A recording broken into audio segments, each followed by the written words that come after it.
ሰላም ጤና ይስጥልን ውድ የተራራው ሚዲያ ቤተሰቦች፣ ዕለተ ማክሰኞ መስከረም 6 2018 ዓመተ ምህረት የተከበሩት የሕዝብ ተወካዮች ምክር ቤት አባል አቶ ክርስቲያን ታደለ ያሉበት ሁኔታ አሳሳቢ መሆኑን ቤተሰቦቻቸው ተናግረዋል። ቤተሰቦቻቸው ከተናገሩት አሳሳቢ ጉዳዮች ካሏቸው መካከል አንደኛ፣ ማረሚያ ቤቱ ከሚፈቅደው ምግብ ውጭ እንዳይገባ ከልክለዋል። ለምሳሌ ማር፣ አጥሚትና ሌሎች ፈሳሽ ነገሮች እንዳይገቡ መከልከላቸውን ተናግረዋል። ሁለተኛ፣ የሚፈለገውና የሚያስፈልገው መድኃኒት እየገባለት አይደለም። ሶስተኛ፣ የተደረገለት ቀዶ ሕክምና በየጊዜው ስለሚተካ ወደ ሌላ ህመም ወይም ካንሰር ሳይተካ በጨረር ሕክምና መጥፋት እንዳለበትም ጠቁመዋል። ለዚህ ደግሞ የቅርብ ሐኪሞቹ ወደ ውጭ ሀገር ሄዶ መታከም እንዳለበት እያለቀሱ ሳይቀር ለማረሚያ ቤት ኃላፊዎቹ ተናግረዋል። ያለበት ቦታ መጸዳጃ ቤትም ሆነ ሌላ ነገር ፈጽሞ ምቹ ካለመሆኑ የተነሳ ህመሙ ከመሻል ይልቅ እንዲብስበት እያደረገው ይገኛል ሲሉም አክለው ተናግረዋል። ሰኞ፣ ሮብ፣ አርብ ቤተሰብ ይጠይቀው የነበረው ጭራሽ እንዲቆምም ተደርጓል ሲሉም ተናግረዋል።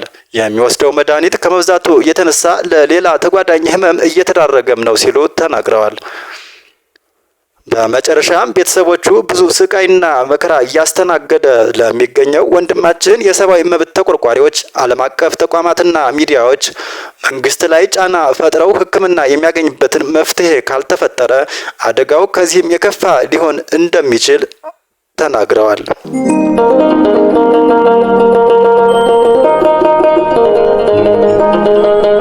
ሁማን ራይትስ ዎች የኢትዮጵያ መንግስት ባለስልጣናት የጤና ባለሙያዎች በድጋሜ ሊያደርጉት ያሰቡትን የስራ ማቆም አድማ በኃይል ከመጨፍለቅ ይልቅ ለጤና ባለሙያዎች ቅሬታ በተገቢው መንገድ ምላሽ እንዲሰጥ ሰሞኑን ባወጣው መግለጫ ጠይቋል።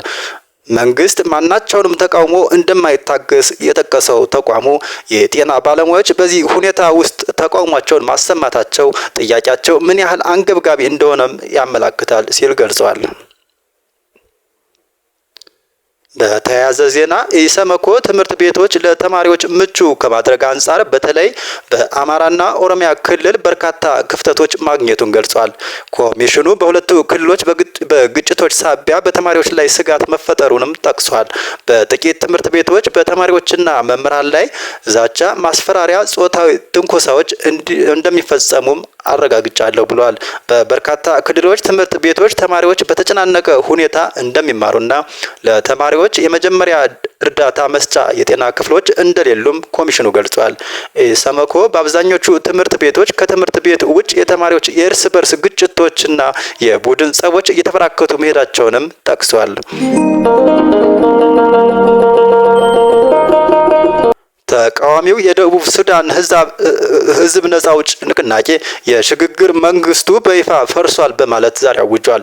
ፓርቲው ከእንግዲህ ፕሬዝዳንት ኪር የሚመሩትን መንግስት ለመገልበጥ ብቻ እንደሚታገል ያስታወቀ ሲሆን ፓርቲው ይህን አቋሙን ያስታወቀው የፓርቲው መሪና የሽግግር አንድነት መንግስቱ ተቀዳሚ ፕሬዝዳንት ሪክ ማቻር ከስልጣን ከታገዱና የሀገር ክህደትን ጨምሮ 3 ክሶች ከተመሰረተባቸው በኋላ ነው።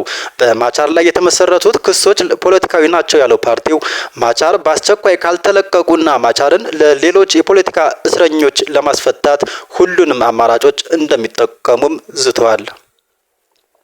በመጨረሻም ቅዳሜ ምሽት በመስቀል አደባባይ በደረሰው የመድረክ መደርመስ አደጋ ጥቁር አንበሳ ብቻ ከ80 በላይ ተጎጂዎች ተቀብሎ ማከሙን፣ ከፍ ያለ ጉዳት ያጋጠማቸውን ደግሞ ሪፈር እየተባሉ መሆኑን ታውቋል።